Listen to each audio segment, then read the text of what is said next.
Subscribe now and press the bell icon. Never miss an update. पूरा प्रकरण है और उत्तर प्रदेश सरकार की तरफ से एक हाई प्रोफाइल प्रेस कॉन्फ्रेंस भी की गई। एक तो इस घोटाले का मैग्नीट्यूड है, ये देख के मुझे खुद हैरानी है कि इसका लेवल कितना बड़ा है, क्योंकि जो वसूली करने वाले लोग गए थे, ये खुला ऐसे भाइयों बहनों कि जिन छात्रों से तय हुआ था कि 5 लाख से 7 लाख, उनका ये तय हुआ था 50% एडवांस, 50% चयनित होने के बाद। तो जो भाई साहब लोग चयनित हो गए थे वो पैसे नहीं दे रहे थे, तो ये वसूली गिरोह निकला हुआ था पैसा वसूलने, उसी में झंझट हो गया और मामला लीक होके पुलिस तक पहुंच गया और पुलिस ने इसमें हाथ डाल दिया। तब तक बात मीडिया तक आ गई, तो जब तक डैमेज कंट्रोल होता है तब तक ये प्रकरण पूरा सार्वजनिक हो चुका था। तो आज ये हाई प्रोफाइल प्रेस कॉन्फ्रेंस में क्या हुआ वीरेन जी? अपोजिशन इतना हमलावर क्यों है? सरकार भर्ती प्रक्रिया रद्द करेगी अथवा नहीं करेगी? देखिए, भर्ती प्रक्रिया तो फंस गई है, चूंकि अब इस पर हाई कोर्ट का स्टे है। लेकिन उत्तर प्रदेश में ये बात थी कि अखिलेश यादव की सरकार में एक जात विशेष को नियुक्तियां दी जाती थी। इसको लेकर बीजेपी आंदोलन करती थी, यूपीएससी पे तमाम सवाल खड़े किए जाते थे और उसने कहा कि जब हम सरकार में आएंगे तो इसकी सीबीआई जांच कराएंगे, नौजवानों को रोजगार देंगे, नौकरी देंगे। लेकिन आज बीजेपी के सामने सबसे बड़ी ये चुनौती है जब विपक्ष ये कहता है कि सरकार वीक है और पेपर लीक है।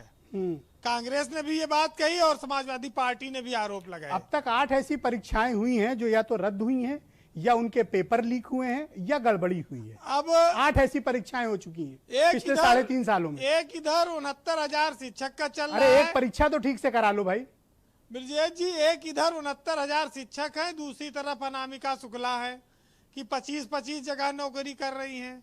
आज भारत समाचार पर वो असली आई और कह रही हमें तो नौकरी ही नहीं मिली, हमारा सारा सर्टिफिकेट पता नहीं कौन चोरी करके और फर्जी बना के नौकरी कर रहा है।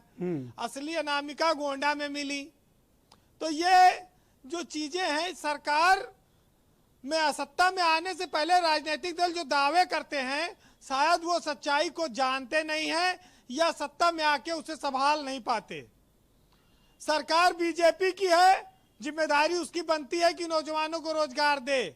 हर पेपर, हर परीक्षा अगर लीक है और सब में बाधा है तो उसकी उपलब्धि में क्या आएगा? कितनी नौकरियां वो देगी, कहां से देगी? ब्रजेश जी, ऐसा है कि ये सारी व्यवस्था को देखने के बाद मुंह से यही निकलता है कि गजब हाल है इस व्यवस्था का। आज प्रेस कॉन्फ्रेंस हुई और सरकार कह रही कि हम एसटीएफ जांच कराएंगे, हम ऐसा करेंगे, वैसा करेंगे, तमाम सारी बातें हैं। लेकिन यह बहुत गंभीर मामला है, लोगों के जीवन से जुड़ा हुआ है। एक इंटरव्यू आया था जिसमें कहा गया जिसने टॉप किया है इस जो परीक्षा हुई थी जिसमें, वो राष्ट्रपति तक का नाम नहीं जानता है, भारत के राष्ट्रपति का भी नाम नहीं बता पाया। तो ये तो बिहार बोर्ड की तरह उत्तर प्रदेश में हो गया कि टॉपर कि टॉपर भागे भागे फिर रहे हैं। देखिए, हम लोग तो, हमारे यहाँ शिक्षकों का बड़ा सम्मान था और कहा जाता है कि शिक्षक जो है वो पूरे समाज को रोशनी दिखाता है, रास्ता दिखाता है।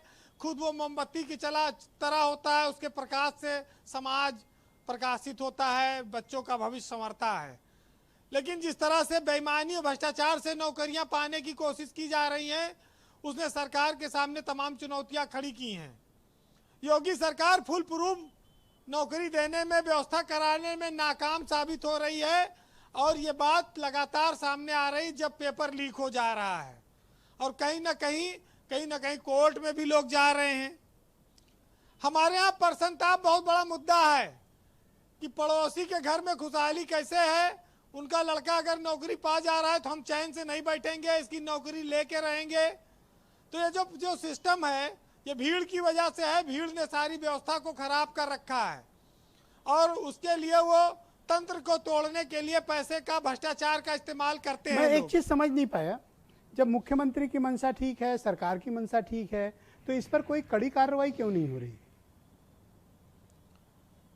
देखिए ब्रजेश जी, कार्रवाई होगी और चूंकि ये हाई कोर्ट के स्टे से आबद्ध हो गया मामला, लेकिन भ्रष्टाचार के मामले में कार्रवाई होगी। आज नहीं जो व्हाट एवर हैपेंड ना, इट्स ए क्राइम। क्राइम पर एक्शन के लिए हाई कोर्ट कभी नहीं रोकती। अगर कोई अपराध कारित हुआ है तो उस पर कभी कोई कोर्ट रोक नहीं लगाती है कि आप इस अपराध की जांच ना करें।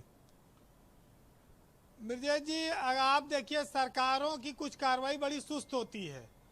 जो सत्ता में नहीं रहते, विपक्ष में रहते हो, बड़े बड़े दावे करते हैं जांच कराने के, लेकिन एक यादव सिंह को सपा ने भी ढोया, भाजपा ने भी ढोया और बसपा ने भी ढोया।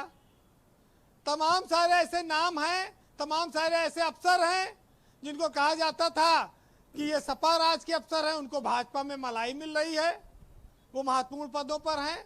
तो कथनी और करनी में बड़ा अंतर होता है। जब जो दल सत्ता में आ जाता है वो पुरानी चीजों को भूल जाता है। जी कंक्लूड करिए बीरेन जी।